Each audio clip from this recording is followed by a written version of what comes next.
নামার পরে এটাকে বলা হয় খুদির বটতলা। অর্থাৎ আমরা একটু মোংলার দিকে যাচ্ছি, তো খুদির বটতলার যে মোড়টি, সেই মোড়টিতে আমরা অবস্থান করছি। অত্যন্ত সুন্দর। আমি এর আগেও অনেকবার গেছি, শুধুমাত্র সাইকেল ড্রাইভ করার কারণে ভিডিও করার সুযোগ হয় নাই। আজকে একটা সুযোগ হয়ে গেছে, সেই সুযোগে দেখানোর চেষ্টা করছি।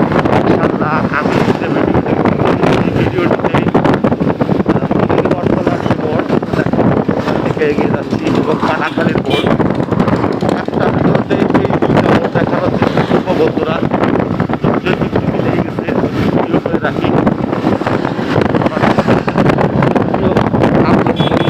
তার মাধ্যমে অনেক অনেক বন্ধুদের সাথে, অর্থাৎ পুরনো বন্ধুদের সাথে যোগাযোগ হয়।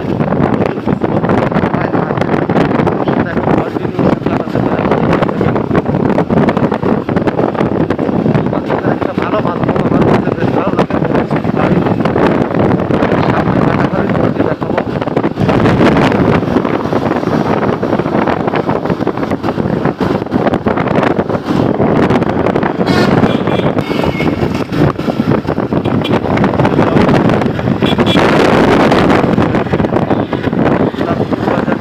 করছি এখন, আর একটু সামনে গেলেই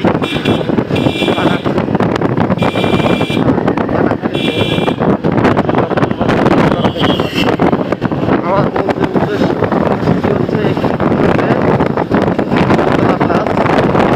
কাটাখালীর মোড় দেখাবো। সেই চেষ্টাটি করছি, সামনে এগিয়ে যাচ্ছি, ইনশাআল্লাহ দেখাবো।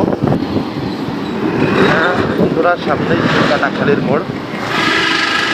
আমি আর সামান্য টাইমের মধ্যে একটি ব্রিজের উপরে উঠে যাব, যেটি কি যেন যোগীখালী ব্রিজ কি বলে।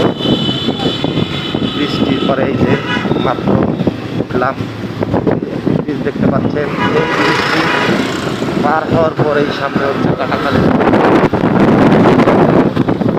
আমি আরও বেশ আগে, তখন নদী ছিল না, বৃষ্টি ছিল, সেটা অনেক ছোট ছিল, পানি চলতো বা বেশ খানিকটা। এখন যে দেখি সেটা মনে হয় মরা একটা খাল কেটে তারা দেখতে যায়। বন্ধুরা, সামনেই দেখেন কাটাখালীর মোড়ে চলে এসেছি। আমি আপনাদেরকে কাটাখালীর মোড়টি দেখানোর চেষ্টা করছি।